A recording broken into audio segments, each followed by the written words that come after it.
Hello everyone.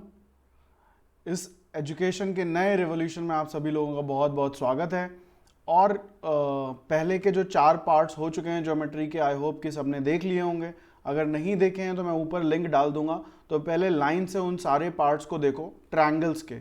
उससे पहले हमने पैरेलल लाइंस और एंगल्स का भी एक सेशन किया है, तो उसको देखो। तो एक ये पूरा सीक्वेंस ऑफ प्लेलिस्ट मैं बना के अपलोड कर दूंगा, दिखा दूंगा, उसमें आप लोग कर सकते हो, देख सकते हो।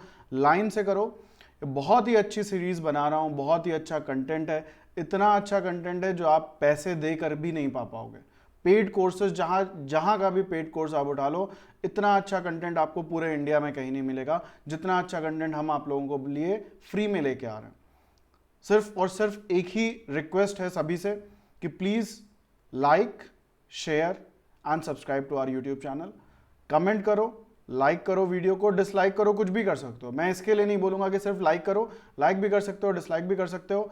बट अगर डिसलाइक कर रहे हो तो भी कमेंट करो, लाइक कर रहे हो तो भी कमेंट करो। आपके फीडबैक हमारे लिए बहुत इंपॉर्टेंट है और उन्हीं फीडबैक्स को ध्यान में रखते हुए हम आगे अपने आने वाले नए कोर्सेज और सेशंस को प्लान करेंगे, डिजाइन करेंगे और फिर उनको एग्जीक्यूट करेंगे। तो अब आज का जो सेशन है उसको शुरू करते हैं, डिले नहीं करते हैं। ट्रायंगल्स का पार्ट 5 हम लोग करने जा रहे हैं। स्क्रीन दिखने लगी होगी। मेरा नाम शरद है। आई एम CEO एंड को founder of Catapult classes, pass out of IIFT Delhi, 6 times 99+ percentiler and 99.97 is the best CAT percentile that I have obtained till date.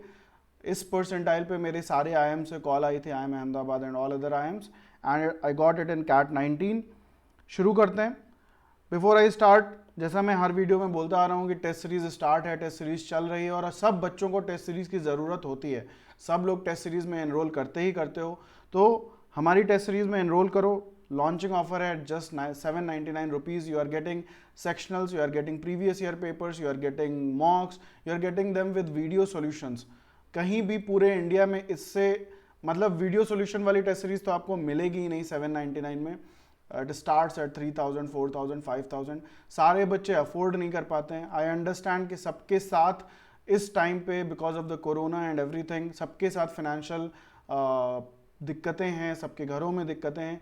So this is something which all of you can afford and you all need to write mocks. तो सब लोग enrol करो, खुद भी enrol होना है और अपने दोस्तों को भी एनरोल कराना है। जितने ज़्यादा बच्चे लिखेंगे उतने ज़्यादा अच्छी हमारी रैंकिंग हमको पता चलेगी और उस हिसाब से हम अपनी प्रिपरेशन को नेक्स्ट लेवल पे प्लान कर सकते हैं। जिन जिन लोगों को, जिन जिन बच्चों को DILR में दिक्कत है, DILR 500 is the best product of all the products available in the market for DILR।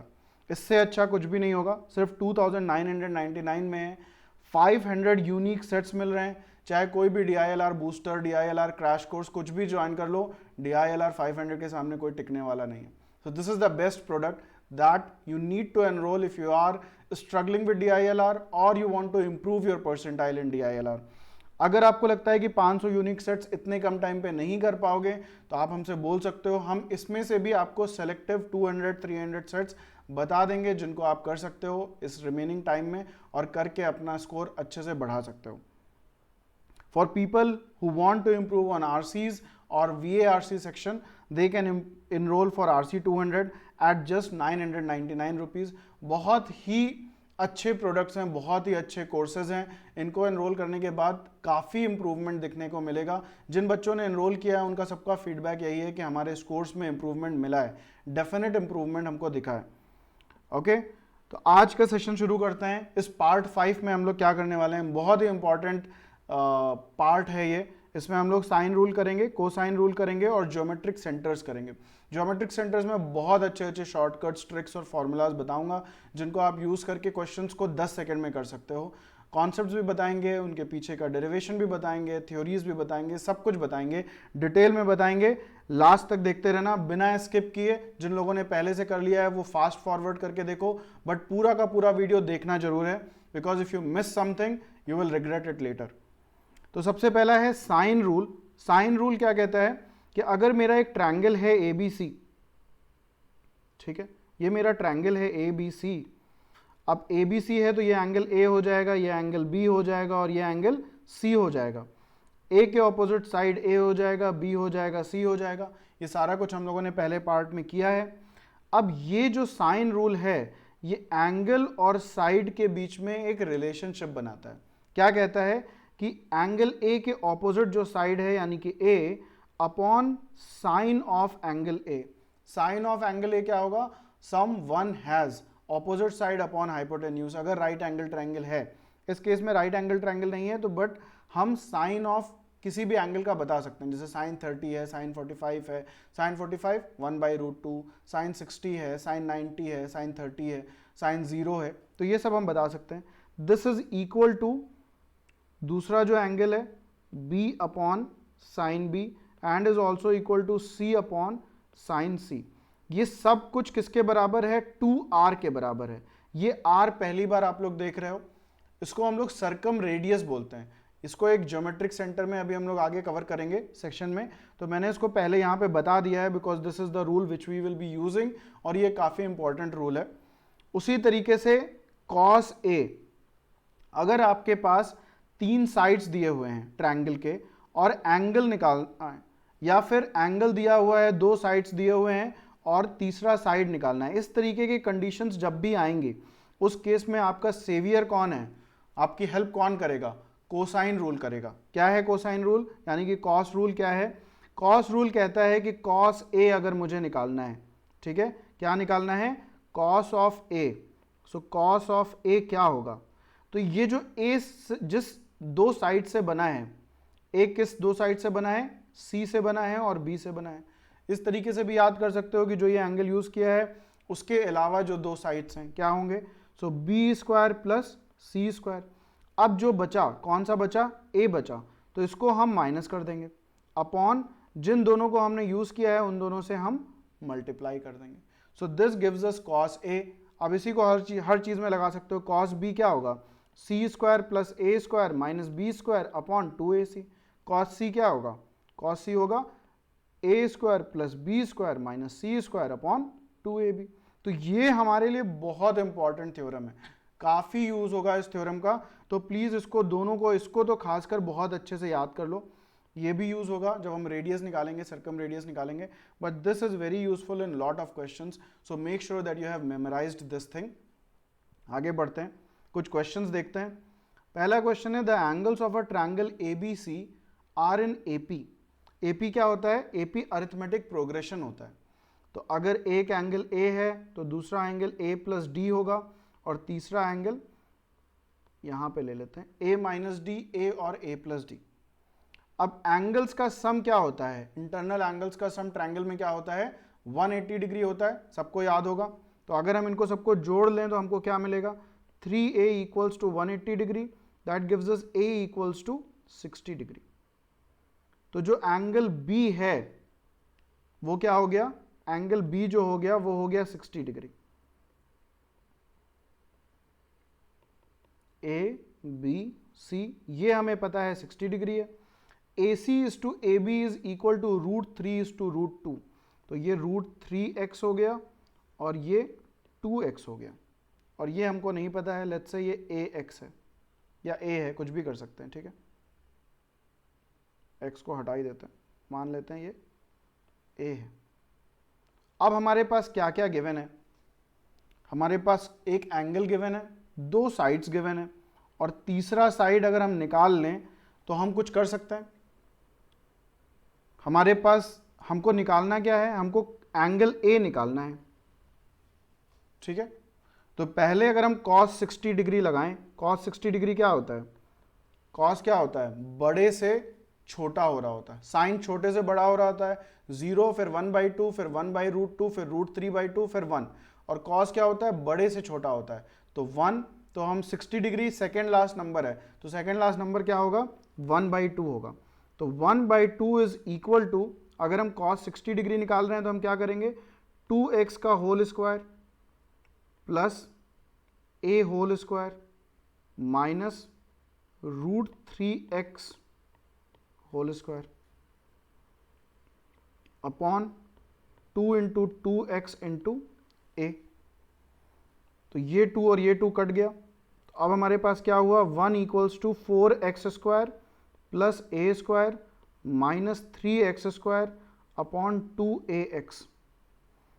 तो ये हो गया 2ax equals to x square plus a square, that is x square plus a square minus 2ax equals to 0, that is x minus a whole square equals to 0, that is x equals to a और a equals to x। तो ये क्या हो गया, ये हो गया हमारा x। अब अगर हमको ये एंगल निकालना है तो हम बहुत तरीके से निकाल सकते हैं। हम साइन रूल भी लगा सकते हैं और हम कॉस रूल भी लगा सकते हैं। साइन रूल कैसे लगा सकते हैं, मान लो ये थीटा है, so x upon sine theta is equal to √3x upon sine 60। इसको और इसके ऊपर लगा दिया, इसको हमको यूज करने की जरूरत नहीं है, x और x कट गया, साइन 60 की वैल्यू क्या होगी, साइन जो है वो छोटे से बड़ा होता है तो √3/2, तो 1 upon sine theta is equal to √3 upon √3/2, तो ये 2 ऊपर चला जाएगा, ये और ये कट गया, तो साइन थीटा इक्वल्स टू 1/2। अब साइन थीटा 1/2 कब होता है, 30 डिग्री पे होता है, सो थीटा की वैल्यू क्या हो गई, 30 डिग्री। तो ये एंगल क्या हो गया, angle A is equal to 30 degree, right. हम लोग दूसरी तरीके से भी लगा सकते थे, हम लोग ये भी कर सकते थे कि हमको ये पता है कि ये एपी में है तो थीटा अपॉन साइन एक्स ये जो भी है is equal to this upon this, इन दोनों के लिए ऊपर भी हम साइन लगा सकते थे। इसको अगर हम फाई मान लें तो इन दोनों पे भी हम साइन लगा सकते थे, इसको हम a minus D a plus D angle को करके वो सब भी कर सकते थे। तो मल्टीपल तरीके से क्वेश्चन सॉल्व हो सकता है। यहाँ पे मुझे तुम लोगों को कॉस रूल का एप्लीकेशन बताना था और साइन रूल का एप्लीकेशन बताना था, तो मैंने इस तरीके से किया। आई होप सबको समझ में आ गया होगा। आगे बढ़ते हैं।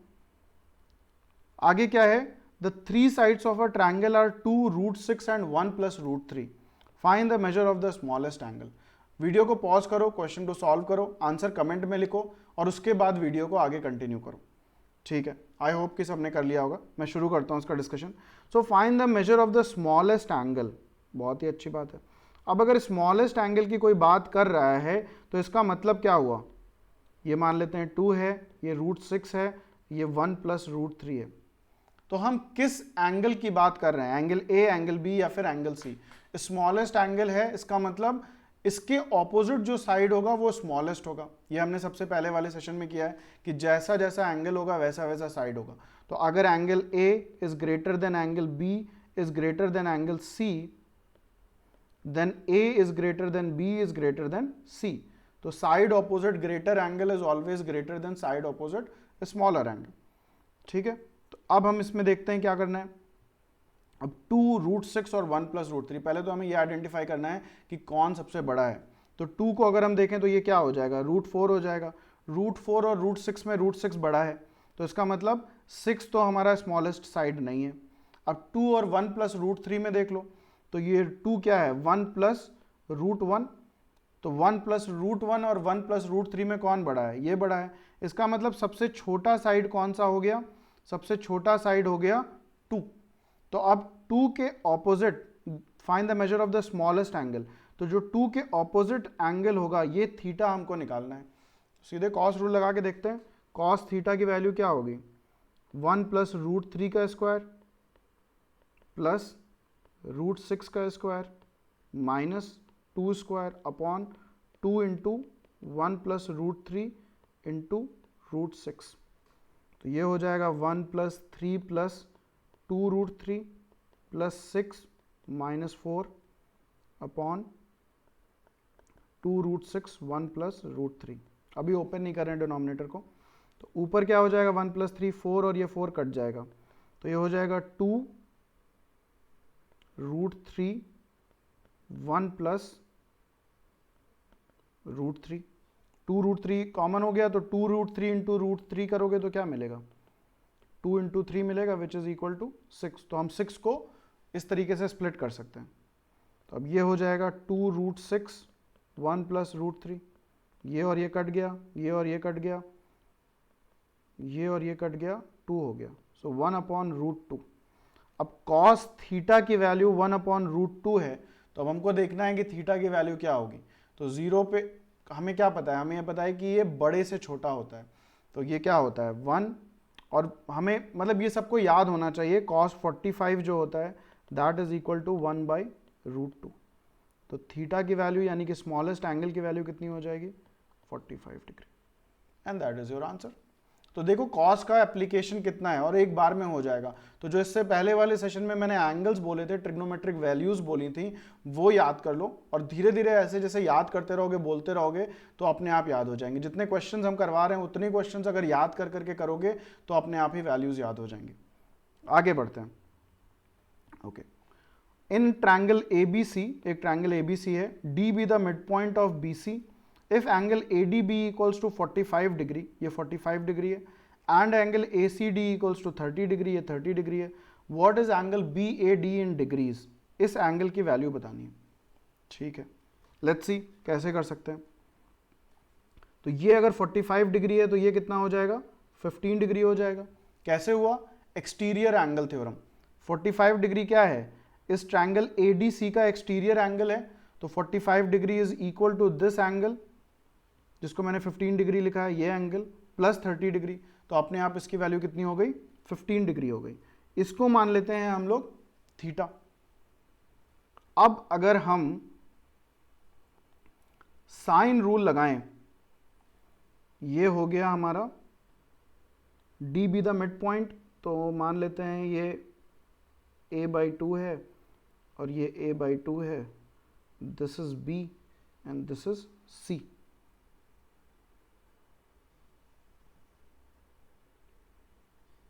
ठीक है, तो अब अगर हम ट्रायंगल ABD को देखें तो इसमें हमें क्या मिल रहा है?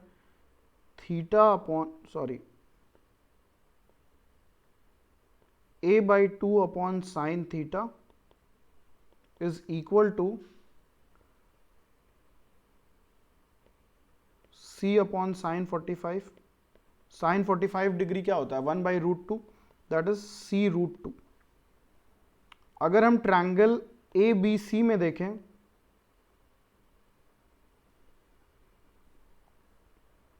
तो A upon sine theta plus 15 degree is equal to C upon sine 30। Sine 30 degree क्या होता है? 1/√2 होता है, सॉरी 1/2 होता है। तो ये क्या हो जाएगा? ये हो जाएगा 2C। अब अगर हम इसको 1 मान लें और इसको 2 मान लें और दोनों को कंपेयर करें या डिवाइड ही कर दें, so A/2 sine theta into A into sine theta plus 15 is equal to C√2 upon 2C। ये और ये कट गया, ये और ये कट गया, ये और ये कट गया। अब हमारे पास क्या है? Sine theta plus 15 upon sine theta is equal to √2। अब मैं ये नहीं कह रहा हूं कि this is the best way, there are other ways as well, but यहां पे हम थोड़ा सा लॉजिक लगा सकते हैं, थोड़ा सा हिट एंड ट्रायल कर सकते हैं। हमें जो एंगल्स पता है वो कौन कौन से पता है? 0, 30, 45, 60 और 90। 0 होता है ये 1/2 होता है, ये 1/√2 होता है, ये √3/2 होता है और ये 1 होता है। अब 15 डिग्री का डिफरेंस है इन दोनों में, तो 15 डिग्री के डिफरेंस वाले एंगल्स अगर देखो तो एक ये हमको दिख रहा है और एक ये पेयर दिख रहा है, दो पेयर्स हमें दिख रहे हैं। तो अगर हम थीटा को 30 डिग्री मान लें तो क्या हो जाएगा? 1/√2 अपॉन 1/2। अगर हमने थीटा को assuming theta equals to 30 degree, तो ये क्या हो जाएगा? ये हो जाएगा 2/√2, that is √2 which is equal to √2। तो इसका मतलब theta equals to 30 degree satisfy कर रहा है और हमें थीटा की वैल्यू निकालनी थी, बट फिर भी एक बार हम लोग थीटा इक्वल्स टू 45 डिग्री रख के भी चेक कर लेते हैं। तो अगर हम थीटा इक्वल्स टू 45 डिग्री रखेंगे तो हमें क्या मिलेगा? √3/2 इंटू 1 इंटू √2। ये और ये कट जाएगा, यहाँ पे √2 हो जाएगा, which is not equal to √2। तो इसका मतलब theta is not equal to 45 degree, but theta equals to 30 degree हमको मिल गया। तो आंसर क्या हो जाएगा? Angle BAD equals to 30 degree, and that solves my question. So हमने यहाँ पे क्या किया? हमने साइन रूल लगाया, लास्ट में हमने यहाँ पे ट्रिग्नोमेट्रिक वैल्यूज को यूज किया, और उनमें देखा कि 15 का डिफरेंस है, तो 15 डिफरेंस वाली जो वैल्यूज हमको पता थी उनको हमने पुट किया, √2 था यहाँ पे, ये सब कुछ मैच कर रहा था 1/2 1/√2, so we can easily do it by hit and trial. ज़रूरी नहीं है कि हिट एंड ट्रायल से हो ही जाता, बिकॉज अगर मान लो वैल्यूज़ कुछ ऐसी होती, वियर्ड होती, थीटा की वैल्यू 27 डिग्री आ रही होती, 20 डिग्री आ रही होती, तो हम नहीं सॉल्व कर सकते थे। So there are other methods as well to solve this question, so I will leave this thing to you. एक बार इसको दूसरे मेथड से सॉल्व करने की कोशिश करो। अगर सॉल्व कर लेते हो तो बहुत अच्छी बात है, अगर नहीं कर पाते हो तो आगे चल के मुझे कमेंट में लिखो, मैं इसका एक और सोल्यूशन का एक वीडियो बनाऊंगा और आगे शेयर करूंगा नेक्स्ट वीडियोस में, नेक्स्ट सीरीज में, तो उसमें देखना। बट इसको एक बार अच्छे से देखो, कोशिश करो। There is some construction which is involve, उस कंस्ट्रक्शन को करने के बाद देखो कि तुम लोग कर पा रहे हो कि नहीं कर पा रहे हो। I'll definitely cover the same question in next coming videos and I'll try to solve it in using another approach. आगे बढ़ते हैं। तो अभी तक हमने साइन रूल और कोसाइन रूल कर लिया, अब आते हैं हम ज्योमेट्रिक सेंटर्स पे।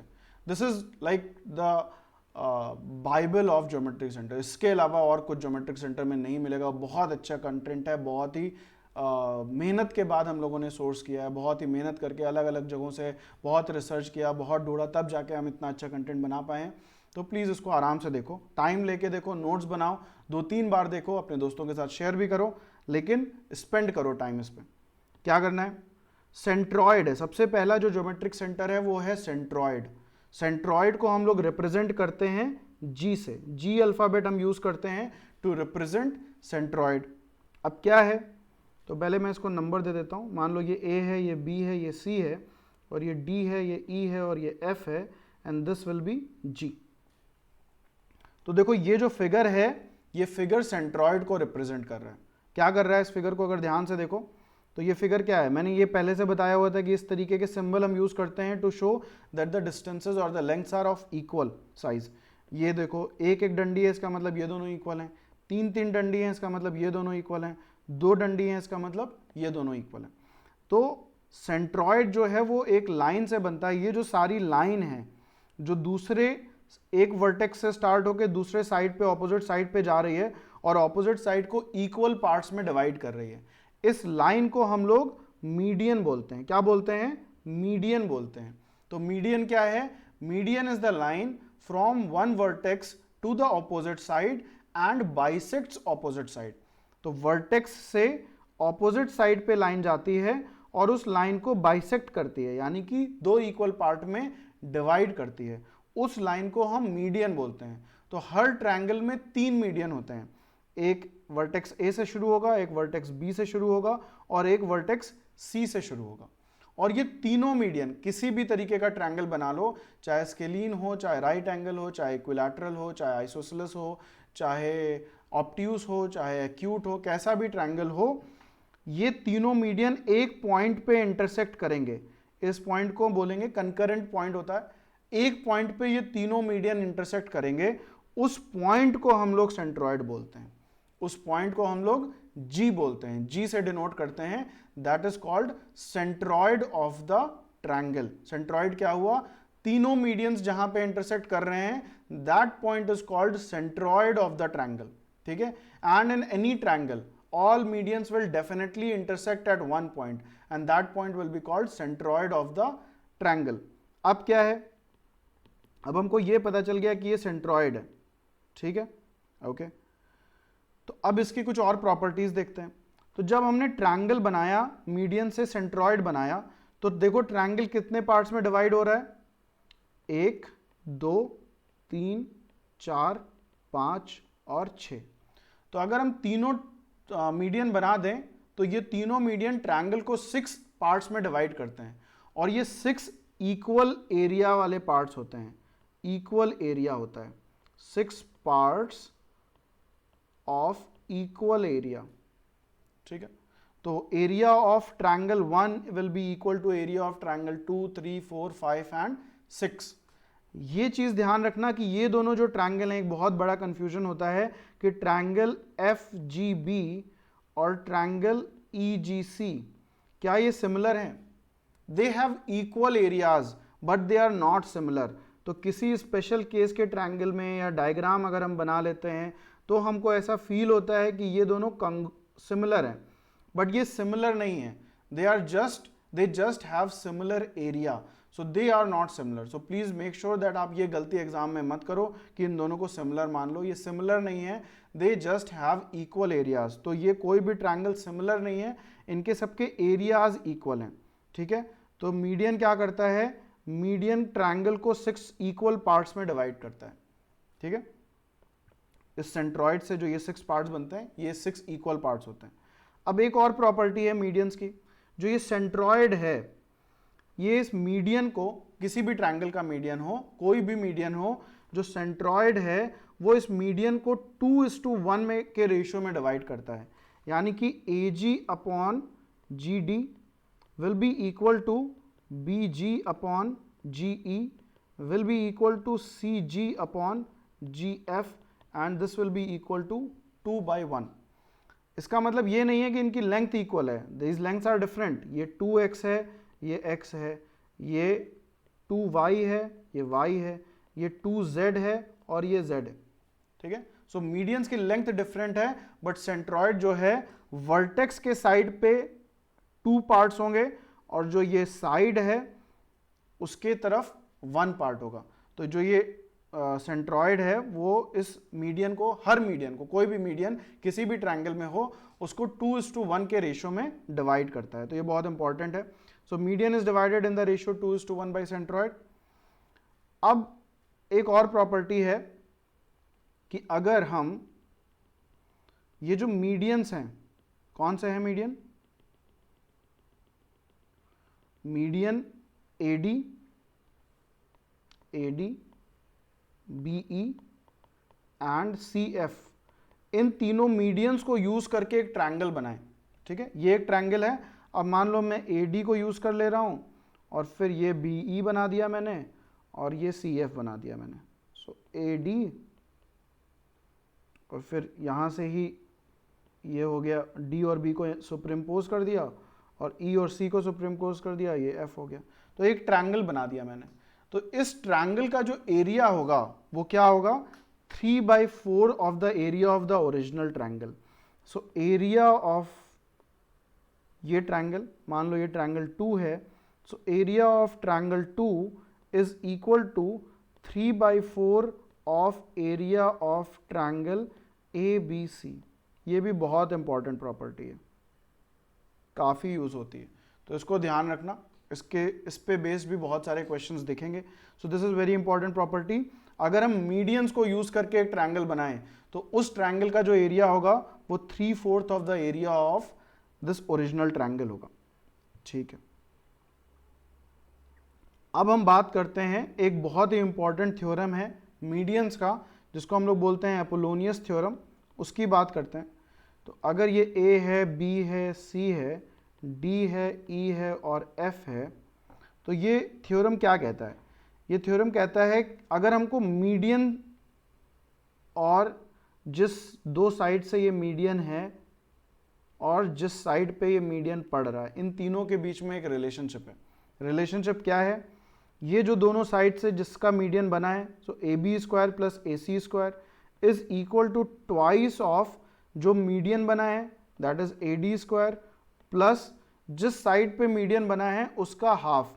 तो आप ये भी लिख सकते हो BC/2 होल स्क्वायर, या फिर आप लिख सकते हो AD² प्लस BD², या फिर आप लिख सकते हो AD² प्लस DC², कुछ भी लिख सकते हो। सो this is the formula, this is called Apollonius theorem. बहुत इंपॉर्टेंट थ्योरम है, इससे हम मीडियन की लेंथ निकाल सकते हैं। तो अगर हमको AD की वैल्यू निकालनी हो और हमको ये तीनों साइड्स गिवन हो, तो हम क्या करेंगे, हम AB की वैल्यू रख देंगे, AC की वैल्यू रख देंगे, BC/2 की वैल्यू रख देंगे और AD की एक अननोन होगा, इसकी वैल्यू हम लोग निकाल लेंगे।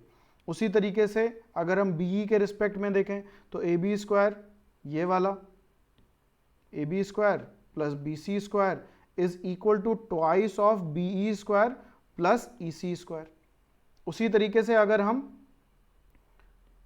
CE के रिस्पेक्ट में देखें तो AC² plus BC² AC² plus BC² is equal to twice of CF² plus AF² CF² plus AF²।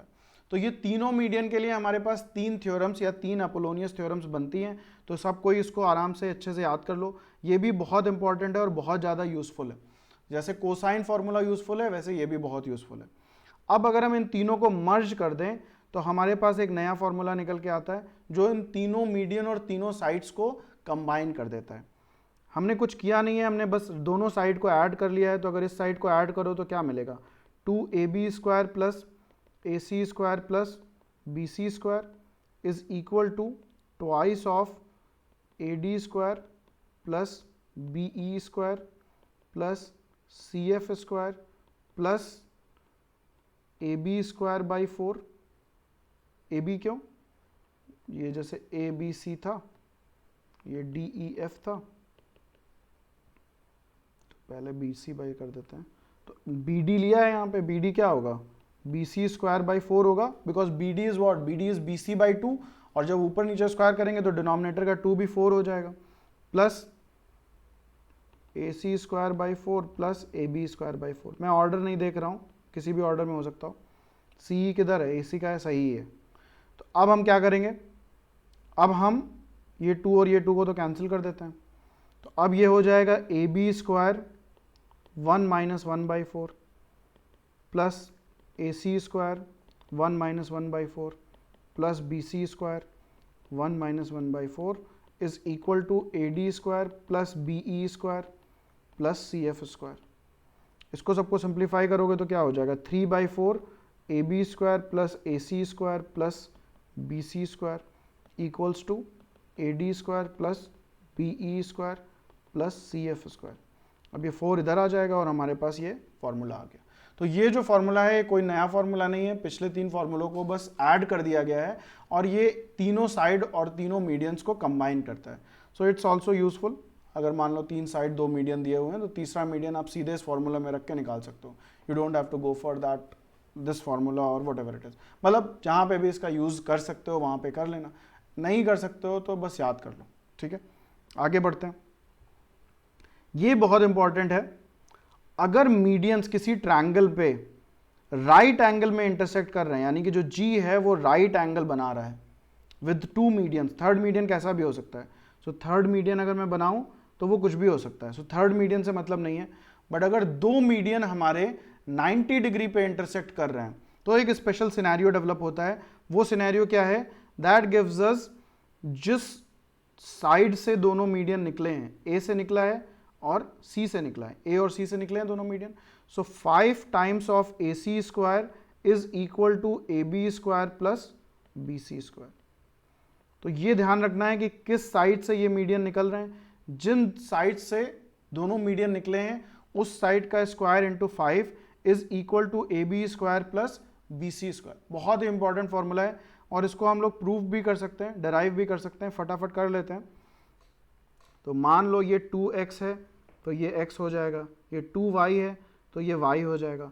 Right angle triangle देखो तो ये हो जाएगा 4 times x² plus y², and this thing DC will be equal to 4x² plus y², AF will be equal to 4y² plus x²।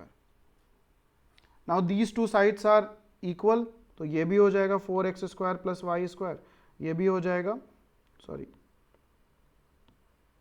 4y² plus x², इसका same, और ये हो जाएगा 4x² plus y²। Because median है तो जो DC होगा वही BD होगा। तो इस पूरे AB को अगर हम निकालें तो क्या हो जाएगा, 8y² प्लस 2x², और ये क्या हो रहा है 8x² प्लस 2y²। अब अगर हम दोनों को ऐड कर दें, AB प्लस BC कर दें,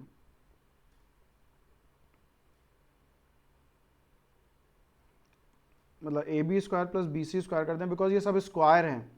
सो AC² की वैल्यू है ये कैसे करेंगे, ये अभी हम राइट एंगल ट्रायंगल जब करेंगे तब इसको बताएंगे। This is DC², this is AF²। ठीक है, तो ये जो वैल्यू निकल के आई ये AB² है, ये जो वैल्यू निकल के आई ये BC² है। ये कैसे आया, पाइथागोरस थ्योरम है। ये हम अभी राइट एंगल ट्रायंगल करेंगे नेक्स्ट पार्ट में, तो उसमें कवर कर देंगे। वैसे ये बेसिक है, सबको पता होगा।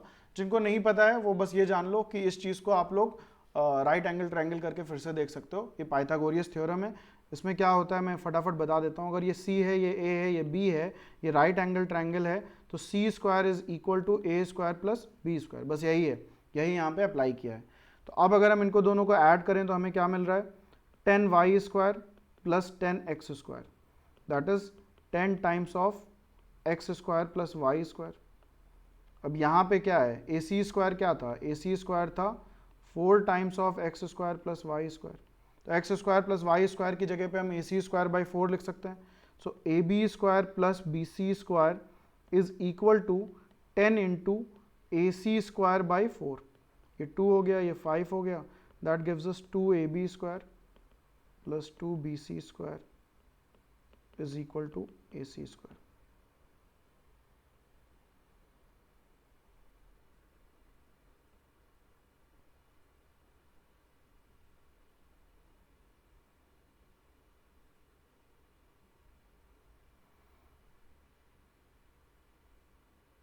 Four X square 4y square plus X square तो ठीक है, 8x square plus 2y square, this all is correct. Okay, अब देखो यहाँ पे क्या गड़बड़ कर दी मैंने इसको ए बी लेके कर दिया था which was A B square. ठीक है, थोड़ा सा यहाँ पे देख लो, तो डी सी स्क्वायर निकल के आया 4x square plus Y square.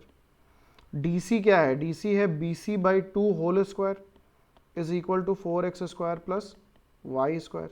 So that gives us B C square equals to 8x square, sorry 4 into 4x square plus Y square, that is 16x square plus 4y square.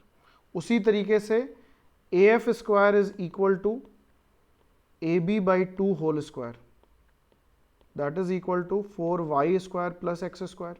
तो A B square किसके बराबर होगा, ए B square होगा 4 times of 4y square plus X square, that is 16y square plus 4x square. इनको दोनों को अब अगर हम जोड़ें तो A B square plus B C square is equal to 20y square plus 20x square is equal to 20x square plus Y square की जगह हम क्या रख सकते हैं, ए सी स्क्वायर बाई 4, ये हो जाएगा 5।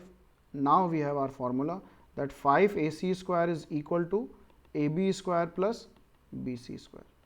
तो ये चीज़ ध्यान रखना है सबको। क्या ध्यान रखना है, पहली चीज़ तो जो यहाँ पे तुम लोगों के लिए भी बहुत इंपॉर्टेंट है कि जैसे मैंने इसको ए एफ स्क्वायर किया, मैंने गलती से ए एफ लिख लिया था, इस वजह से मैंने दोनों को ऐड कर दिया था। अगर ये ए एफ स्क्वायर है, A F equals to B F है, तो A B square will not be equal to twice of A F square, that is wrong.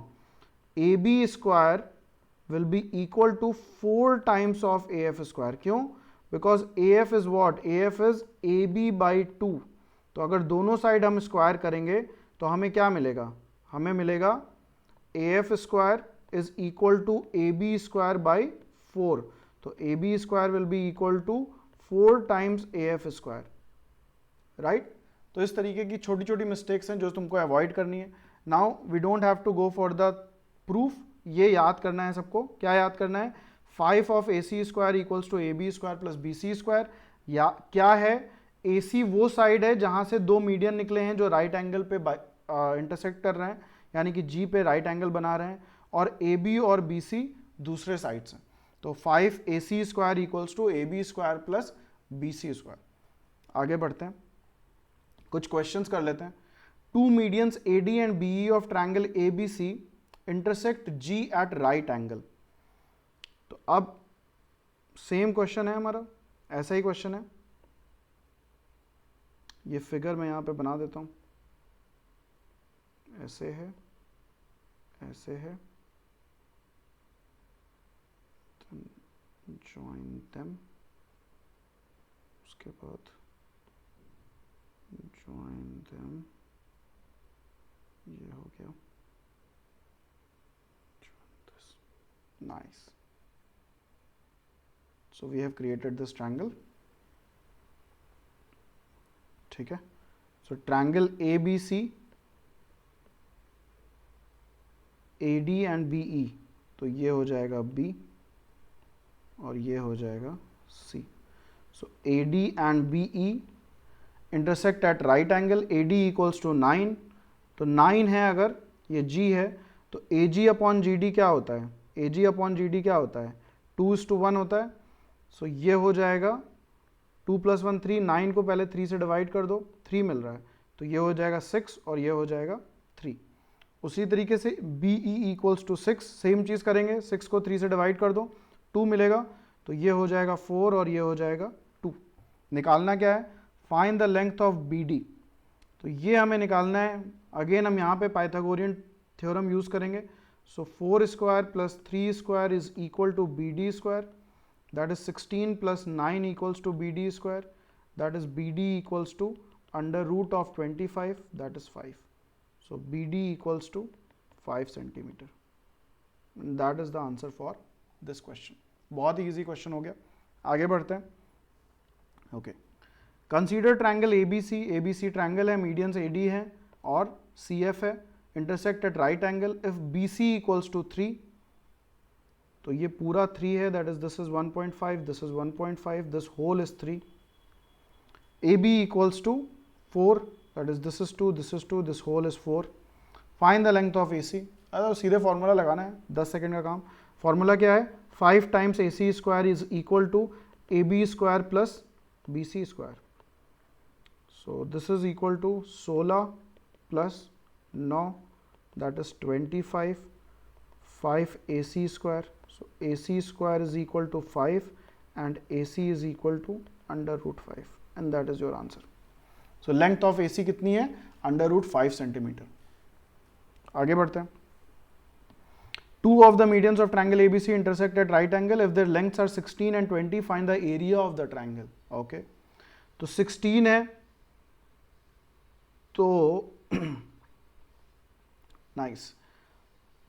अगर 16 है तो ये कितना हो जाएगा, 16/3 हो गया. So this will B 32/3. What about GC, 20/3 है तो ये हो जाएगा 40/3. तो हमें AG और GC पता चल गया. नाउ ट्रायंगल AGC पे फोकस करो. ट्रायंगल AGC क्या है, triangle AGC is a right angle triangle. तो एरिया क्या होगा, हाफ इंटू 32/3 इंटू 40/3. इसको हम 16 कर देते हैं, तो 16 into 40 upon 9. This is area of triangle AGC. अब अगर तुमको मीडियन की प्रॉपर्टी याद है तो मीडियन में क्या कहा था हमने कहा था कि मीडियन जो है वो 6 इक्वल पार्ट्स में डिवाइड करती है. 1 2 3 4 5 एंड 6 इक्वल पार्ट्स में डिवाइड करती है. Now in this question if you see properly, इस क्वेश्चन को अगर देखो तो एक अगर इधर से हम मीडियन ड्रॉ करें तो ये 2 पार्ट में और डिवाइड हो जाएगा. यानी कि 2x is equal to 16 into 40/9 और हमें 6x निकालना है. That is 6x is equal to 3 into 16 into 40/9. ये हो जाएगा 3, ये हो जाएगा 640/3 and the answer is option number A. तो यहां पे हमने कौन सी प्रॉपर्टी यूज करी, हमने रेशियो ऑफ मीडियंस यूज किया 2:1 और हमने राइट एंगल ट्रायंगल का एरिया यूज किया और हमने यूज किया कि जो मीडियंस हैं वो 6 इक्वल पार्ट्स में डिवाइड करते हैं. तो अगर 2 पार्ट, ये अगर x है और ये भी x है तो 2x is equal to this और 6 इक्वल पार्ट है यानी कि हमको 6x निकालना है बिकॉज हमको एरिया ऑफ द ट्रायंगल निकालना है. तो हमने 6x इक्वल्स टू क्या होगा 3 इंटू 2x यानी कि 3 इंटू 16 इंटू 40/9 और हमारा आंसर आ गया. आगे बढ़ते हैं. Now the next geometric centre, पहला हमने कौन सा किया, हमने सेंट्रॉइड किया. सेंट्रॉइड क्या है, मीडियन का इंटरसेक्शन है. ठीक है. नेक्स्ट जो ज्योमेट्रिक सेंटर है वो है इन सेंटर. इन सेंटर बनता किससे है, इन सेंटर एंगल बाइसेक्टर से बनता है. एंगल बाइसेक्टर का मतलब क्या है, इसको मैं ABCD कर दे रहा हूं because that's what will be using. So ये A हो गया, let's say this is B and this is C.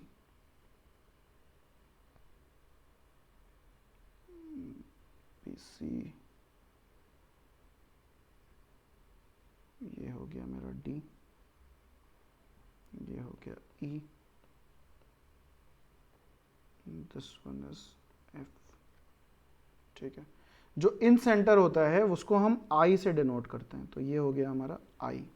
अब देखो एंगल बाइसेक्टर का मतलब क्या है, एंगल को इक्वल पार्ट्स में डिवाइड करना। तो अब देखो वहां पे हम साइड को बाइसेक्ट कर रहे थे, देखो ये जब लाइन गई है तो इस एंगल को पे एक लाइन खींची और इधर एक लाइन खींची, यानी कि दोनों एंगल इक्वल हैं।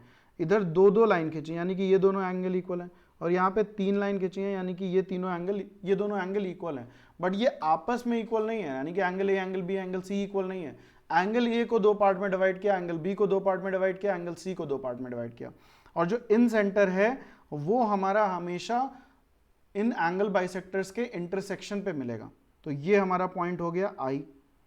अब इस आई से अगर हम एक सर्कल बनाएं तो वो सर्कल इस ट्रायंगल ए बी सी को इनसाइड टच करेगा। कहां पे टच करेगा, मान लो जी पे टच कर रहा है, एच पे टच कर रहा है और आई पे टच कर रहा है। अब ये चीज इस फिगर में बहुत ही क्लियरली आप लोगों को दिख रही है कि जो एंगल बाइसेक्टर है और जहां पे सर्कल टच कर रहा है वो दोनों पॉइंट सेम नहीं होंगे। तो ये बहुत बड़ा एरर एरिया है जहां पे स्टूडेंट्स करते हैं। देखो ये जो आई ई है this is different, I H is different. तो जो ये रेडियस है that is equal to G I H I and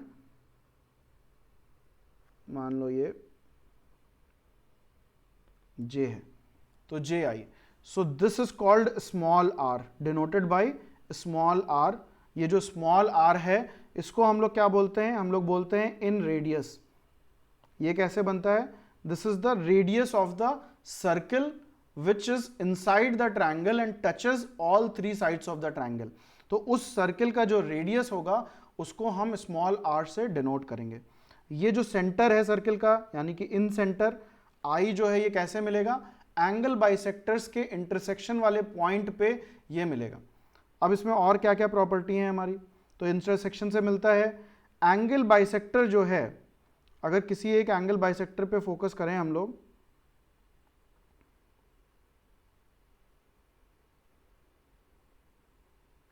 मान लो एडी एंगल बाइसेक्टर पे हम लोग फोकस कर रहे हैं, ठीक है। तो एडी जो है इसने देखो बीडी को बीसी को दो पार्ट में डिवाइड कर दिया, बीडी और सीडी। तो हमारा एक रिलेशन है ए बी अपॉन ए सी। जिस वर्टेक्स से ये एंगल बाइसेक्टर निकला है, जिस एंगल को इसने डिवाइड किया है, उस वर्टेक्स से स्टार्ट होने वाले दोनों साइड्स का ratio will be equal to, तो अगर हम ए बी पहले लेंगे तो हम बी से स्टार्ट करेंगे, बी से एंगल बाइसेक्टर जहां पे टच कर रहा है वहां तक की डिस्टेंस अपॉन दूसरे वाले से जहां तक टच कर रहा है यानी कि B D upon C D. So A B upon A C equals to B D upon C D. उसी तरीके से अगर हम बी ई एंगल बाइसेक्टर की बात करें तो B C upon B A is equal to C E upon A E. उसी तरीके से अगर हम सी एफ एंगल बाइसेक्टर की बात करें तो C A upon C B is equal to A F upon F B. तो ये हमारे पास तीन रेशियोज मिल जाते हैं एंगल बाइसेक्टर से, जो मैंने यहां पे लिखा हुआ है। अब दूसरी प्रॉपर्टी है, ये जो एंगल बन रहा है एंगल बी आई सी, ये जो एंगल बन रहा है ये पूरा angle, this angle is equal to 90 degree plus half of angle A by 2। ठीक है, ये कैसे आ रहा है ये भी देख लेते हैं। तो let's focus on this triangle.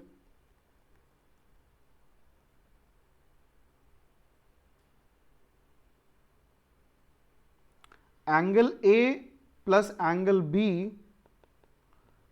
Plus angle C is equal to 90 degree सबको पता है, सॉरी 180 डिग्री सबको पता है।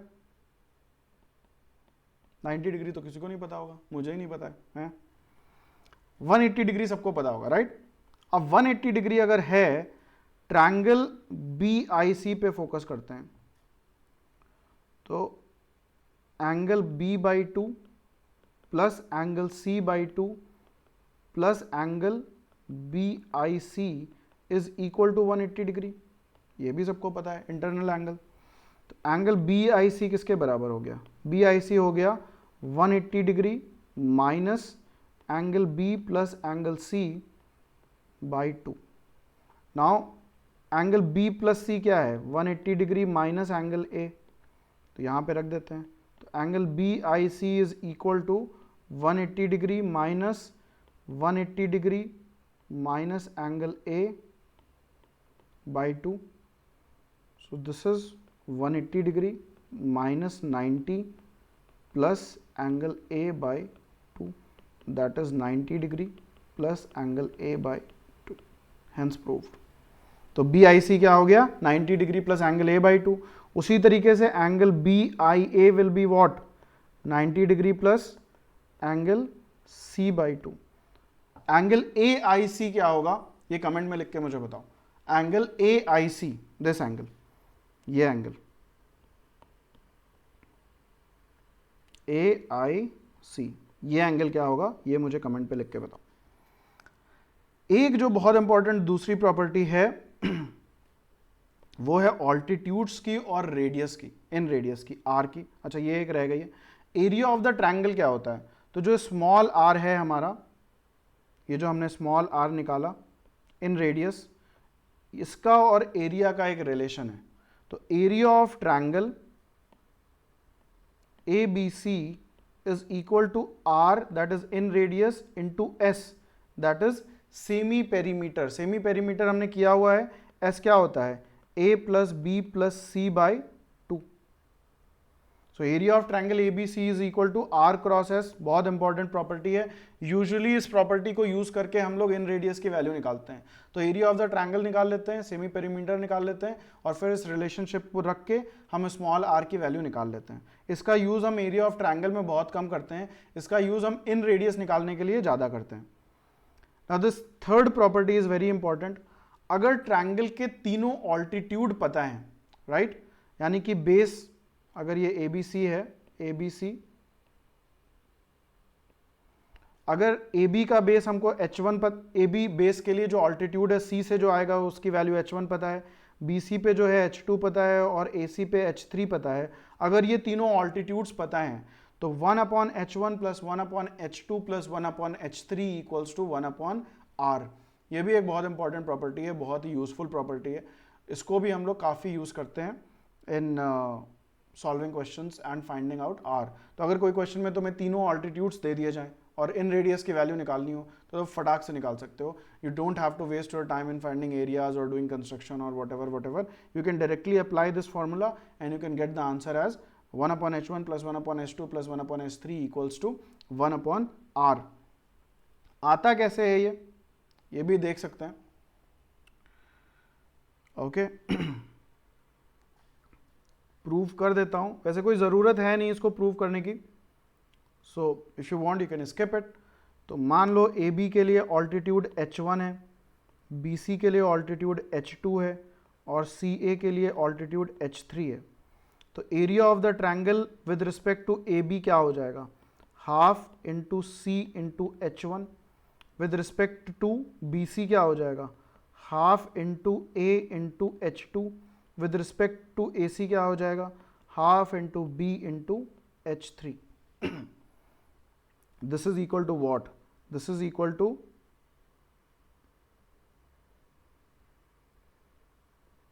R क्रॉस S कर सकते हैं हम लोग.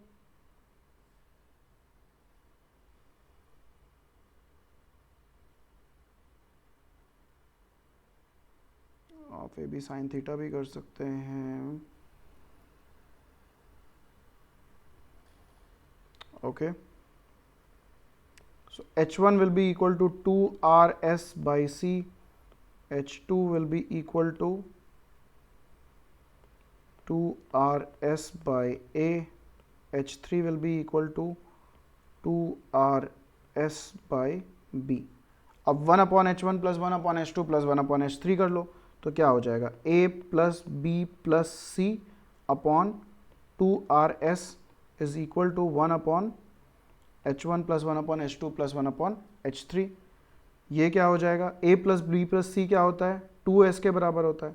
तो 2S upon 2RS equals to 1/H1 plus 1/H2 plus 1/H3. 2S और 2S कट जाएगा, we get our formula 1/R equals to 1/H1 plus 1/H2 plus 1/H3. तो अब अगर ये पता है तो हमको इसमें टाइम वेस्ट करने की जरूरत नहीं है, हम सीधे फॉर्मूला लगाएंगे and we can get to the answer. मैंने डेराइव करके बता दिया है कि कैसे हम इसको डेराइव कर सकते हैं. आगे बढ़ते हैं. Yes, this is very important.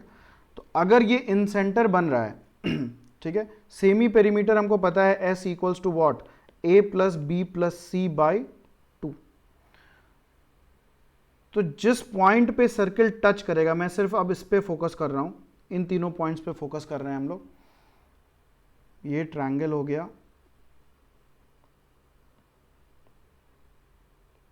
A B and C, let's focus on these points only. तो ये जो, इसको मान लेते हैं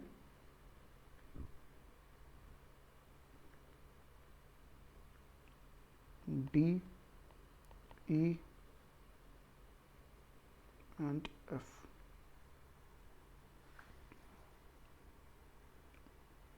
A, E, ठीक है। तो अब अगर इसको देखो तुम, इस AE, AD, BF, BE, CD और CF को देखो, तो AE की वैल्यू क्या होगी, this value, what will be this value, so this value will be equal to S minus A। ये बहुत इंपॉर्टेंट है, आप प्रूव कर सकते हो, प्रूव करना बड़ी बात नहीं है, बट इसको याद रखना बहुत इंपॉर्टेंट है। तो मैंने इसमें यहाँ पे डायग्राम में क्या लिखा है, if D is the point where incircle touches B C. Okay, तो थोड़ा चेंज कर देते हैं, ये हो गया हमारा D. E F are points where the circle touches A C and A B, ठीक है। So A E equals to A F equals to S minus A, ये एस माइनस ए होगा। What will be this? This will be s minus b, ये भी s minus a, ये हो जाएगा s minus c, this will be s minus c and this will be s minus b। तो जो vertex a से start हो रहा है, यहाँ से लेके यहाँ तक की जो डिस्टेंस है वो हो जाएगी s minus a, vertex b से जो स्टार्ट हो रही है डिस्टेंस वो हो जाएगी s minus b, और वर्टेक्स c से जो स्टार्ट हो रही है वो हो जाएगी s minus c। तो ये लिखना बहुत, अगर वैसे आप प्रूव करके कर सकते हो, आप एक्स वाई करके कर सकते हो, जिन्होंने सर्कल पढ़ा है उनको पता है कि टैंजेंट्स इक्वल होते हैं, वो भी प्रॉपर्टी लगा के इसको सॉल्व किया जा सकता है। मैं इसको अभी प्रूव नहीं करूंगा बिकॉज आपने अभी टैंजेंट प्रॉपर्टी नहीं पढ़ी हुई है, बट मेरा पॉइंट ये है कि इसको प्रूव करने की जरूरत नहीं है, उसको वहां पर डिराइव करने की जरूरत नहीं है, ये याद होना चाहिए। तो अगर S is the semi perimeter, इस पॉइंट से अगर हम शुरू कर रहे हैं तो S minus A, S minus A, this is S minus B, s minus b, this is s minus c, s minus c, where a is equal to bc, यानी कि एंगल a वर्टेक्स के opposite, b is equal to ac, यानी कि vertex b के opposite, and c is equal to ab, यानी कि vertex c के opposite. तो ये हो गया। अब अगर हम AE इनमें से किसी तीन को ले लो, जैसे इसको ले लिया, इसको ले लिया और इसको ले लिया, किसी भी तीन को ले लो, जो तीन इक्वल पोर्शंस हैं उनमें से किसी तीन को ले लो, तो s minus A plus S minus B plus S minus C क्या हो जाएगा, 3s minus A plus B plus C. A plus B plus C क्या होता है, 2s होता है, so 3s minus 2s that is s। तो इन तीन साइड्स का अगर हम सम करें तो हमें क्या मिलेगा, s के बराबर मिलेगा, यानी कि AE और AF में से किसी एक को ले लो, और BF और BD में से किसी एक को ले लो, और CE और CD में से किसी एक को ले लो। तो इन तीनों का सम किसी एक एक को लोगे, क्योंकि दोनों इक्वल हैं, तो किसी एक एक को लोगे अगर एक इन पेयर्स में से, तो उसका सम जो होगा वो सेमी पेरीमीटर के बराबर होगा।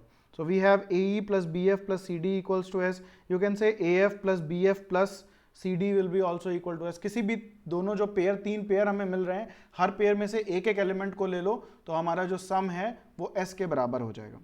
Now here also we have a formula for small r, that is in radius। in radius क्या है, अगेन ये सारे इक्वल हैं, तो r will be equal to under root of AE into BF into CD। Again जो तीनों pair हैं उनमें से एक एक एलिमेंट को ले लो और डिवाइड करो AE plus BF plus CD से, that will also give you R। तो ये भी एक फॉर्मूला यूज कर सकते हो। नाउ दिस फॉर्मूला, ऐसा नहीं है कि मैं ये नहीं कहूँगा कि ये फॉर्मूले से ही होगा, जितनी वैल्यूज दी हुई हैं, अगर हमको सारे साइड्स दिए हुए हैं तो हमको एरिया ऑफ द ट्रायंगल का एक फॉर्मूला पता है, एरिया ऑफ द ट्रायंगल क्या होता है, कौन सा फॉर्मूला मैं लिखने वाला हूँ, जल्दी से बताओ, S, S minus A, S minus B and S minus C. तो इस वाले फॉर्मूले को यूज करके हम एरिया ऑफ ट्रायंगल निकाल सकते हैं, और area of triangle is equal to what, R cross S, तो हम आर को निकाल सकते हैं। तो ऐसा मैं नहीं कहूँगा कि इसी फॉर्मूले से ही निकलेगा एरिया इन रेडियस, आप सीधे हीरोज फॉर्मूला लगा के भी निकाल सकते हो। बाकी अगर इसको आपको ये याद है तो आप इसको भी यूज़ कर सकते हो, but this is something which is important, ये इंपॉर्टेंट है, इसका कोई सब्सटीट्यूट नहीं है, तो ये हमको पता होना चाहिए, ठीक है। और ये बहुत इंपॉर्टेंट है कि ये s माइनस ए होगा, ये s माइनस बी होगा, आप निकाल सकते हो, बट ये याद कर लो, इसको तो याद करने में कोई टाइम नहीं लगेगा, याद कर लोगे तो क्वेश्चन दिखते ही आप फटाफट वैल्यूज लिख सकते हो, टाइम वेस्ट नहीं होगा। क्वेश्चन पे कुछ आ जाते हैं। Triangle A B C has A B equals to 13, B C equals to 14 and C A equals to 15। A B C, I don't have to create this thing, but मैं बना दे रहा हूँ, इसकी ज़रूरत नहीं है। What is the length of inradius of triangle A B C, तो हमें s निकालना है सबसे पहले, which is equal to 13 plus 14 plus 15 by 2, तो ये हो जाएगा 28 प्लस 14 बाई 2, ये हो जाएगा 14, ये हो जाएगा 7, that is 21। So s equals to 21 हो गया। s माइनस a हो जाएगा 21 minus 13, that is equal to, मतलब ए बी बी सी सी ए हो या b हो या c हो, कुछ भी हो, तो तीन जो वैल्यूज़ निकल के आएंगी, s माइनस a है 21 minus 14, that is 7, s minus b है 21 minus 15, that is 6, और s minus c है 21 minus 13, that is 8। तो ये तीनों निकल के आ गए। अब हम सीधे r का फॉर्मूला लगा सकते हैं, which is r equals to 7 into 6 into 8 upon 7 plus 6 plus 8, क्या हो जाएगा, 7 इंटू 6 इंटू 8, 13, 7, 20 और 21, 7, 3, 2, that is under root 16, that is 4। तो r की वैल्यू क्या आ गई, 4 आ गई। Now all of you, it's a task for all of you, s निकाल दिया, s minus a, s minus B, s minus c निकाल दिया, तो हीरोज फॉर्मूला से एरिया निकालो, area equals to r cross s करके r की value निकालो, और कमेंट करो कि 4 ही आ रहा है कि नहीं आ रहा है, तो आपको एक वो भी मेथड समझ में आ जाएगा और आप उसको भी अप्लाई करना सीख जाओगे। आगे बढ़ते हैं। नेक्स्ट क्वेश्चन है, triangle A B C has area 15 and perimeter 20, ठीक है, एरिया 15 है और a plus B plus C की वैल्यू 20 है। Furthermore the product of the three sides is 255, यानी कि ए बी सी की वैल्यू 255 के बराबर है। If the three altitudes of the triangle have length D E and F, then the value of DE plus EF plus FD can be written as m by n. Okay, so DEF हमारे altitude है और area of triangle क्या है, 15 है। तो पहले तो area of triangle को यूज करते हैं और ABC को यूज करते हैं। So we can say half AD equals to 15, half BE equals to 15 and half CF equals to 15। मान लेते हैं DEF ABC के करस्पॉन्डिंग ऑल्टीट्यूड्स हैं, तो हमारे पास ये आ गया, ठीक है। तो इससे हमें क्या मिल रहा है, D equals to 30 by A, E equals to 30 by B and f equals to 30 by C. अब डी ई एफ की वैल्यू हमने ए बी सी के रिस्पेक्ट में निकाल ली है, ए बी सी के बारे में हमें काफ़ी कुछ पता है। अब ये कह रहा है D E plus E F plus F D करो, तो D E plus E F plus F D क्या होगा, 900 by A B plus 900 by B C plus 900 by C A, ठीक है। इसको अगर हम लोग कॉमन ले लें, so 900 upon A B C into A B C कर दें, ऊपर नीचे ए बी सी से अगर हम मल्टीप्लाई कर दें तो ये क्या हो जाएगा, A B C upon A B plus A B C upon B C plus A B C upon C A, that will be equal to 900 upon A B C. A B C से मैंने क्यों multiply किया, because मुझे denominator में जो दो products दिख रहे थे, मुझे ये दिख रहा था कि अगर मैं ए बी सी से मल्टीप्लाई कर दूं तो मुझे ऊपर क्या मिल जाएगा, सी प्लस ए प्लस बी। सी प्लस ए प्लस बी की वैल्यू पता है विच इज़ 20, ए बी सी की वैल्यू पता है विच इज़ 255, रख देते हैं 900 इंटू 20 अपॉन 255, सॉल्व कर लेते हैं 51 4 17 300 दैट इज 1200 बाई 17। ये किसके बराबर है? m बाई n के बराबर है, where m and n are relatively prime integers. So this is equal to m by n। निकालना क्या है? m plus n। तो m प्लस n क्या हो जाएगा? 1200 प्लस 17 दैट इज 1217। आंसर क्या हो गया? 1217। तो क्वेश्चन मुझे बताना कमेंट में कि कैसा लगा। It's a good question, interesting question है और सिंपल क्वेश्चन है, मतलब कुछ डिफिकल्ट भी नहीं है। एरिया ऑफ द ट्रायंगल पता है हमें, ये चीज़ करना कोई बहुत बड़ी बात नहीं थी, ये सब गिवन था। बस सीधे ये जो गिवन था उसको यहाँ पे रखा, सिंप्लीफाई किया, एक बस ये थोड़ा सा यहाँ पे जुगाड़ लगाया, जो धीरे धीरे अगर क्वेश्चन सॉल्व कर रहे हो तो आ जाएगा। सॉल्व किया, we reach to the answer. तो मुझे बताना कितने लोगों ने खुद से कर लिया था और जिन्होंने नहीं किया था, जब सॉल्यूशन देखा तो कैसा लगा, अच्छा लगा क्वेश्चन, खराब लगा, इट वाज इंटरेस्टिंग, यूनिक और नॉट। ठीक है, आगे बढ़ते हैं। ये क्वेश्चन है, ABC is a scalene triangle with AB equals to 18, ये AB 18 है, BC की वैल्यू 12 है एंड AC की वैल्यू 15 है।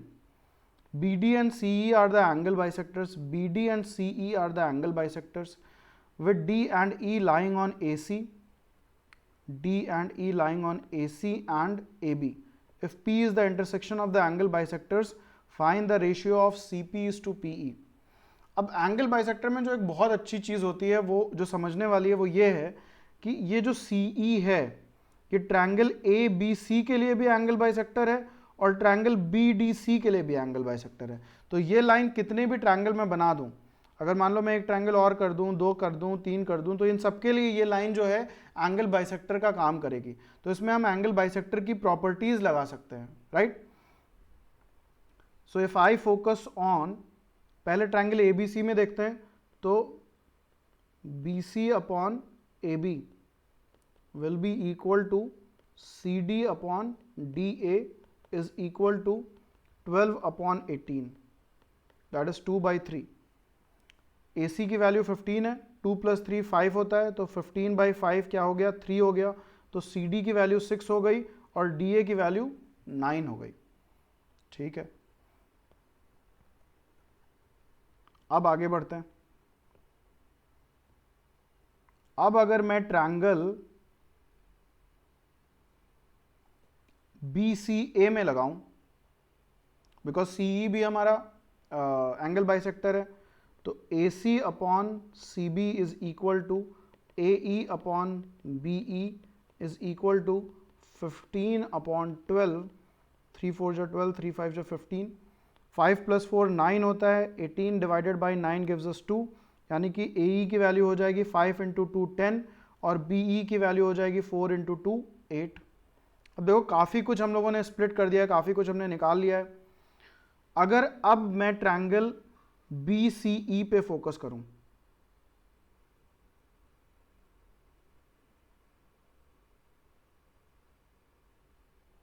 तो BP जो है वो क्या है? एंगल बाइसेक्टर है इस ट्रायंगल के लिए। तो BC upon BE will be equal to CP upon PE will be equal to 12 upon 8। तो ये 3 हो गया, ये 2 हो गया। So CP is to PE is equal to 3:2 and that is your answer. तो इस तरीके से एंगल बाइसेक्टर को हमने यूज किया। एक तो बाहर वाले ट्रायंगल में ABC जो ओरिजिनल ट्रायंगल था उसमें एंगल बाइसेक्टर्स को हमने यूज किया, जो ये एंगल बाइसेक्टर को यूज किया, ये बहुत ही इंटरेस्टिंग था। तो ये सिनेरियो समझ लो कि जो एंगल बाइसेक्टर है वो इंटरनल ट्रायंगल्स के लिए भी एंगल बाइसेक्टर की जैसे ही वर्क करेगा। So this was the interesting thing of this question, this was the beauty of this question. आगे बढ़ते हैं। नेक्स्ट जो थ्योरम है इन रेडियस में ही है। तो अगर मैं एक ट्रायंगल बनाऊं जिसका ये इन सर्किल है, ये इन सेंटर हो गया, मान लो ये जो एरिया बच रहा है, ये जो यहाँ पे मान लो A है, B है, C है, तो ये जो एरिया बच रहा है यहाँ पे अगर मैं एक छोटा सा सर्कल बनाऊं जो साइड को भी टच कर रहा है और सर्किल को भी टच कर रहा है, ठीक है, प्रॉपर्टी यही है कि साइड को भी टच करना है और सर्किल को भी टच करना है। ये सर्किल देखो, साइड को भी टच कर रहा है और सर्किल को भी टच कर रहा है। तो अगर मैं ऐसा सर्किल बनाऊं और इनके रेडियस R1, R2 और R3 हैं, तो जो मेरा अंदर वाला सर्किल है, जो मेरा R है, उसका वैल्यू क्या हो जाएगा? R will be equal to R equals to under root R1 R2 plus R2 R3 plus R3 R1। तो ये भी एक बहुत इंपॉर्टेंट प्रॉपर्टी है। ऐसे डायरेक्ट क्वेश्चंस आ सकते हैं जहां पे कुछ लिखा होगा और वो सब होगा, you can directly apply the formula and you can reach to the answer. R equals to क्या है? R1 R2 plus R2 R3 plus R3 R1, सब में अंडर रूट लगा रहेगा। ठीक है, तो ये भी एक इंटरेस्टिंग फॉर्मूला है, इसको भी याद कर लो। नेक्स्ट ज्योमेट्रिक सेंटर पे हम लोग आ जाते हैं। थर्ड ज्योमेट्रिक सेंटर है, पहला कौन सा था? पहला था हमारा सेंट्रॉइड, दूसरा था हमारा इन सेंटर और तीसरा है सरकम सेंटर। सेंट्रॉइड कैसे बन रहा था? मीडियन से बन रहा था। इन सेंटर किससे बन रहा था? एंगल बाइसेक्टर से बन रहा था। ये अपने आप को याद दिलाते रहना। ठीक है, अब हम सरकम सेंटर पे आते हैं। सरकम सेंटर क्या है पहले तो ये देख लो। सरकम सेंटर वो पॉइंट है जहां से हम एक सर्कल बना सकते हैं जो ट्रायंगल को बाहर से टच करेगा, सरकम सर्कल बनेगा। मतलब सर्कल जो है वो ट्रायंगल के बाहर से बन रहा है। इन सर्कल क्या था? ट्रायंगल के अंदर सर्कल बन रहा था। सरकम सर्कल मतलब ट्रायंगल को सरकमस्क्राइब करते हुए ट्रायंगल के बाहर जो सर्कल बनेगा, दैट इज कॉल्ड सरकम सर्कल। ये जो सर्कल का रेडियस होगा, इसको हम लोग कैपिटल R से डिनोट करते हैं। तो जो साइन रूल में हमने A upon sign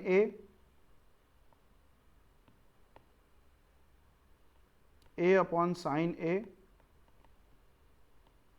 equals to B upon sine B equals to C upon sine C equals to 2R किया था, वहां पे ये जो R है वो यही R है। ठीक है, तो R की आइडेंटिटी डिस्क्लोज कर दी गई है। R क्या है? R है सरकम रेडियस। सरकम रेडियस क्या है? आते हैं सरकम रेडियस पे। तो सरकम रेडियस बनता कैसे है? सरकम रेडियस बनता है परपेंडिकुलर बाइसेक्टर से। इससे पहले के दो जो ज्योमेट्रिक सेंटर थे, उसमें जो लाइन थी वो वर्टेक्स से पास हो रही थी, चाहे वो मीडियन हो चाहे वो एंगल बाइसेक्टर हो। परपेंडिकुलर बाइसेक्टर जो है ये वर्टेक्स से नहीं पास हो रही है। देखो ये लाइन क्या है? ये लाइन ऐसी आ रही है। तो इस लाइन की क्वालिटी सिर्फ इतनी है कि वो इस साइड को बाइसेक्ट करेगी और इस साइड के परपेंडिकुलर होगी। जरूरी नहीं है, ये पास कर सकती है वर्टेक्स से, बट जरूरी नहीं है। देखो यहां पे नहीं पास कर रही है, तो ये ध्यान रखना है कि परपेंडिकुलर बाइसेक्टर वर्टेक्स से पास हो भी सकता है और नहीं भी हो सकता है। तो हम उसको ये नहीं अज्यूम करके चलेंगे कि वो वर्टेक्स से पास होगा। ठीक है, ये इंपॉर्टेंट था, डायग्राम क्लियरली स्पेसिफाई कर रहा है। सिर्फ परपेंडिकुलर बाइसेक्टर है। ये क्या है? परपेंडिकुलर बाइसेक्टर है। इन दोनों पार्ट को इक्वली डिवाइड कर रहा है 90 डिग्री, दोनों पार्ट को इक्वली डिवाइड कर रहा है 90 डिग्री, दोनों पार्ट को इक्वली डिवाइड कर रहा है 90 degree. So that is perpendicular bisector. ये तीनों परपेंडिकुलर बाइसेक्टर एक पॉइंट पे इंटरसेक्ट करेंगे और उस पॉइंट को हम सरकम सेंटर बोलते हैं। क्या बोलते हैं? सरकम सेंटर। और वहां से जो रेडियस निकलेगा उसको हम लोग क्या बोलेंगे? हम लोग बोलेंगे सरकम रेडियस। तो सरकम रेडियस क्या हो सकता है? यहां से अगर हम एक लाइन ड्रॉ करें और जो वर्टेक्स को टच करें, तो दैट इज सरकम रेडियस। ये सब सरकम रेडियस है, राइट? ठीक है, तो ये नेसेसरी नहीं है कि परपेंडिकुलर बाइसेक्टर जो है वो वर्टेक्स से पास करे। Circumcentre is found by intersection of perpendicular bisectors. अब यहां पे एरिया की प्रॉपर्टी भी आती है, जैसे हमने इन रेडियस के केस में किया था। क्या किया था? Area of triangle is equal to R cross S। तो यहां पे हम क्या करते हैं? Area of triangle is equal to ABC upon 4R। कैसे आया ये? फटाफट देख लो। एक एरिया है हाफ AB साइन थीटा। ठीक, अब यहां पे आ जाओ। अगर हमने AB साइन थीटा यूज किया है, यानी कि एंगल A के ऑपोजिट एंगल B के ऑपोजिट वाले साइड को लिया है, तो ये साइन C हुआ, AB साइन C हो गया। AB sine C is equal to area of triangle. Sine C और इसमें क्या रिलेशन है? Sine C is equal to C upon 2R। ये उठाओ और यहाँ पे रख दो, तो क्या होगा? AB into C upon 2 into 2R is equal to triangle, that is ABC upon 4R is equal to area of the triangle. ये किसी से भी स्टार्ट कर सकते थे, half B C sine A कर सकते थे, half C A sine B कर सकते थे। Sine A sine B sine C की वैल्यू उठाओगे यहाँ पे रखोगे तो A B C upon 4r आ जाएगा, which is area of the triangle. If A B C are given to you and circumradius is given to you, you can find area of the triangle. Again usually यहाँ पे हमको A B C given है और area of the triangle अगर given है तो हम circum radius इससे निकाल सकते हैं, ठीक है। एंगल की जो प्रॉपर्टी है वो है एंगल बी ओ सी, ये angle is equal to twice of angle A. Angle BOC is equal to twice of angle A. उसी तरीके से angle AOB is equal to twice of angle C. और उसी तरीके से angle AOC is equal to twice of angle B. तो ये angle property है। जैसे हमने इन रेडियस में क्या किया था, angle B I C is equal to 90 degree plus angle A by 2, वैसे यहाँ पे ये प्रॉपर्टी है। अब जो सर्कम सेंटर है, अभी तक इन सेंटर और जो सेंट्रॉइड था वो सर्किल ट्रायंगल के अंदर लाई करता था, बट जो ये सर्कम सेंटर है ये जरूरी नहीं है कि ट्रायंगल के अंदर लाई करे, क्योंकि अगर हमारा ऑब्ट्यूस एंगल ट्रायंगल है तो उस केस में ये परपेंडिकुलर, ये परपेंडिकुलर और ये perpendicular, so they will intersect somewhere outside, यहां पे इंटरसेक्ट करेंगे। तो ऑब्ट्यूस एंगल ट्रायंगल के केस में आउटसाइड होगा, एक्यूट एंगल ट्रायंगल के केस में इनसाइड होगा, और राइट एंगल ट्रायंगल के केस में हाइपोटेन्यूज पे होगा, यहां पे होगा, ठीक है। राइट एंगल ट्रायंगल को हम लोग आगे चल के डिटेल में भी स्टडी करेंगे, तो उसमें हम इसके बारे में और स्टडी करेंगे, बट अभी ये तुम लोग समझ लो कि एक्यूट एंगल ट्रायंगल के केस में इनसाइड है, ऑब्ट्यूस के केस में आउटसाइड है, ओ ऑब्ट्यूस तो आउटसाइड, और राइट एंगल ट्रायंगल के केस में हाइपोटेन्यूज, ठीक है।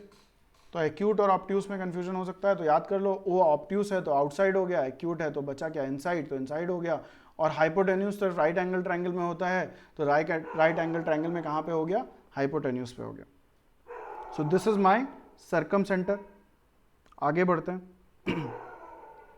अब हमारे पास इन सर्किल और सर्कम सर्किल के बीच में कुछ रिलेशनशिप्स हैं जिसको सिर्फ याद कर लेना है, कुछ ज़्यादा इसमें टेंशन लेने की ज़रूरत नहीं है। तो अगर इन सर्किल नहीं है, ये इन सेंटर होना चाहिए, incentre and circumcentre के बीच में अगर डिस्टेंस d है तो r माइनस आर का whole square is equal to D square plus R square, ठीक है। उसी तरीके से r into R is equal to A B C upon 2a plus B plus C. अगर हमें साइड गिवन है और एक वैल्यू गिवन है तो दूसरी वैल्यू हम लोग निकाल सकते हैं। या फिर I A into I B into I C is equal to 4 into R square. तो इन सेंटर से अगर हम वर्टेक्स की डिस्टेंस को मल्टीप्लाई करें तो that will be equal to 4 into R square. This is important, R minus R whole square is equal to D square plus R square. इसमें काफ़ी जगह हम लोग पूछते हैं इन सेंटर और सर्कम सेंटर के बीच में डिस्टेंस क्या है, तो वहाँ पे हम इसको यूज़ कर सकते हैं। आगे बढ़ते हैं। जो लास्ट ज्योमेट्रिक सेंटर है हमारा वो है ऑर्थो सेंटर। ऑर्थो सेंटर को हम लोग ओ से रिप्रेजेंट करते हैं।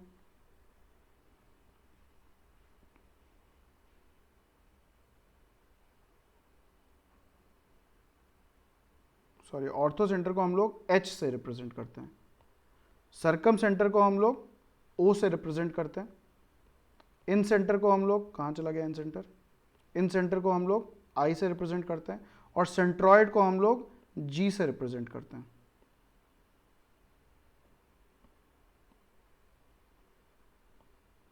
ठीक है, ये सब लोग याद कर लेना। ऑर्थो सेंटर पे आ जाते हैं। ऑर्थो सेंटर क्या है? Ortho centre is made up of altitudes. Again ये कहां से बनेगा? वर्टेक्स से बनेगा। तो सिर्फ एक ही ज्योमेट्रिक सेंटर है जिसमें जो लाइन है वो वर्टेक्स से नहीं बनेगी, जरूरी नहीं है कि बने, बन भी सकती है, विच इज सर्कम सेंटर। वहां पे जो परपेंडिकुलर बाइसेक्टर है वो सिर्फ लाइन को परपेंडिकुलरली बाइसेक्ट करेगा, not necessarily that line vertex से आए, ये जरूरी नहीं है। ऑल्टीट्यूड है, ए बी सी है, ये ऑल्टीट्यूड्स हो गए डी ई एफ। तो ये जहां पे मिलेंगे वो पॉइंट क्या होगा?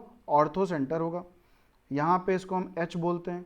तो angle B H C plus angle A, 180 degree होंगे, ये दोनों एक दूसरे को सप्लीमेंट्री एंगल्स होंगे। तो angle B H C plus angle A will be equal to 180 degree. यहां पे कुछ रिलेशनशिप्स हैं हमारे पास। क्या है रिलेशनशिप? जो ये h है, ये जो इस ऑल्टीट्यूड को, जैसे मीडियन, सेंट्रॉइड मीडियन को डिवाइड करता था, वैसे ही जो ये A H into H D होगा, इनका जो प्रोडक्ट होगा ये सब में बराबर होगा। B H into H E will be equal to C H into H F. So this product will be same. ये पहली प्रॉपर्टी हो गई।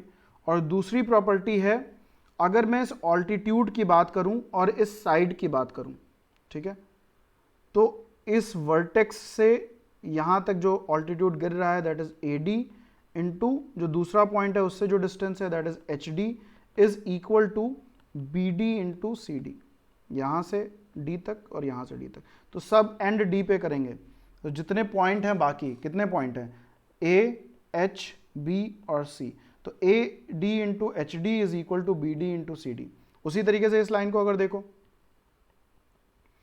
तो ये पॉइंट पे सब गिरेगा, तो C F into H F is equal to A F into B F.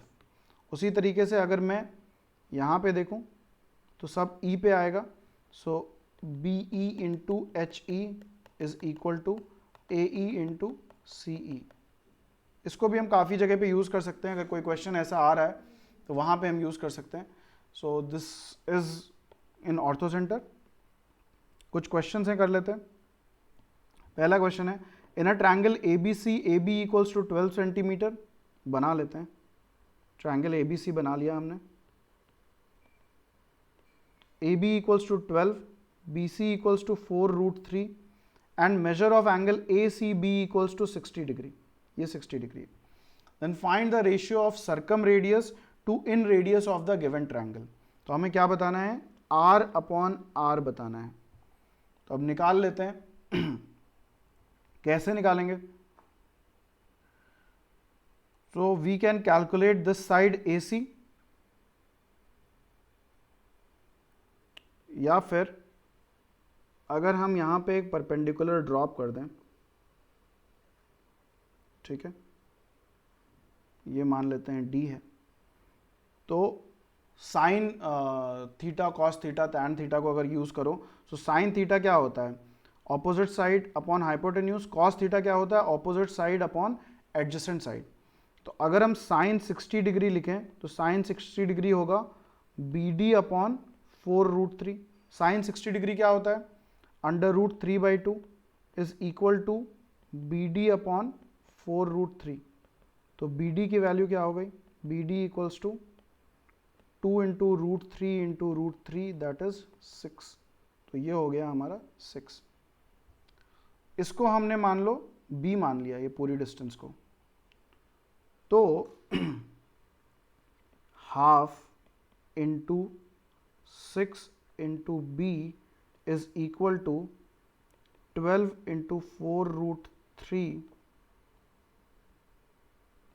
Into B upon 4r। b और b कट गया, 2 और 2 कट गया, ये 6 हो गया, ये 6 और ये 6 कट गया। So r equals to what, 4√3।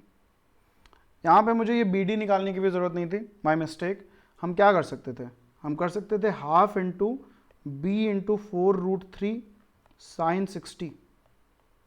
Half A B sine 60 is equal to A B C upon 4r, area of the triangle. अब ये b और ये b हमारा कट गया, ये 2 और ये 2 हो गया। a और c की वैल्यू हमको गिवन है which is 12 and 4√3। So 12 into 4√3 upon 2r is equal to sin 60 which is √3/2 into 4√3। तो ये 2 और ये 2 कट गया, 4 से ये 4 कट गया, √3 से ये √3 कट गया।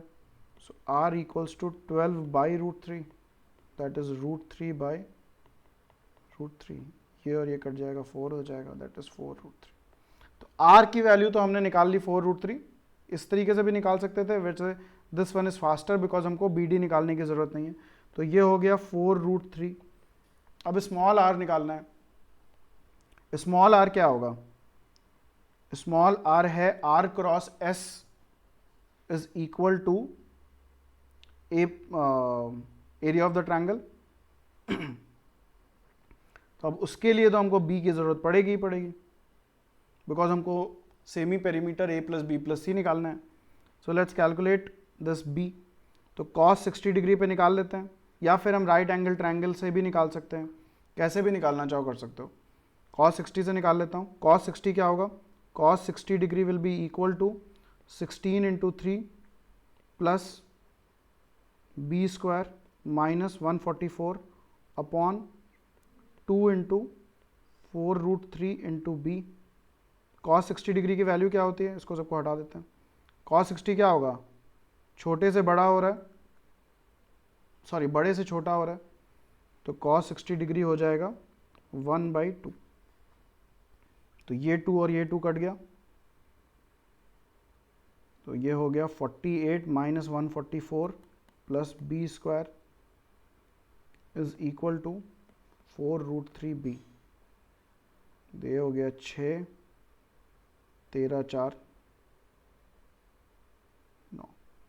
सो b square minus 96 minus 4√3b is equal to 0. That is b square minus 8√3b plus 4√3b minus 96 equals to 0. 8 into 4 32 होता है, 32 इंटू 3 96 होता है। सो b इक्वल्स टू 8√3 या फिर माइनस ऑफ 4√3। अब b माइनस तो हो नहीं सकता है, तो b की वैल्यू क्या हो जाएगी? 8√3। अब s की वैल्यू क्या हो जाएगी? s हो जाएगा 4√3 plus 8√3 that is 12√3 plus 12 divided by 2 that is 6√3 plus 1। Now we have r cross s is equal to area of the triangle. Area of the triangle हमने निकाला हुआ है, क्या है? इसी से निकाल लेते हैं। सो r क्रॉस s यानी कि s की वैल्यू हमने क्या निकाली? 6√3 plus 1। So r into 6√3 plus 1 is equal to half into b की वैल्यू क्या निकाली हमने? 8√3 इंटू ये परपेंडिकुलर हमने BD की वैल्यू 6 निकाली थी, तो 6। अब इनको सबको सॉल्व कर लो, तो ये और ये कट गया 4, 6 और 6 कट गया। So r equals to 4√3 upon √3 plus 1। 4√3 और ये ऊपर आ जाएगा, ये और ये कट गया। So r upon r is equal to √3 plus 1। So that is the answer for this question. काफ़ी कुछ इसमें कैलकुलेट करना पड़ गया, b कैलकुलेट करना पड़ गया, साइन रूल लगा के एंगल का एरिया और ये सब कुछ कैलकुलेट करना पड़ा, r कैलकुलेट करना पड़ा। ये मैंने 2 तरीके से कैलकुलेट किया, बट पॉइंट ये है कि जो चीज़ें हमको पता है उनको यूज़ करके हम लोग आंसर निकाल सकते हैं, और हमारा आंसर आ भी गया। आगे बढ़ते हैं। नेक्स्ट क्वेश्चन है, in a triangle ABC the lengths of the sides AB and AC are equal to 17.5 centimetre. So कैसा ट्रायंगल है? आइसोसेलेस ट्रायंगल है। ABC ये हो गया 17.5, ये भी है 17.5, सॉरी दूसरी 17.5 एंड 9 सेंटीमीटर, आइसोसेलेस नहीं है। Let D be a point on the line segment BC such that AD is perpendicular to BC। तो ये हो गया D। If AD equals to 3, then what is the radius in centimeter of the circle circumscribing the triangle ABC? ठीक है। तो हमें क्या बताना है? हमें कैपिटल R बताना है।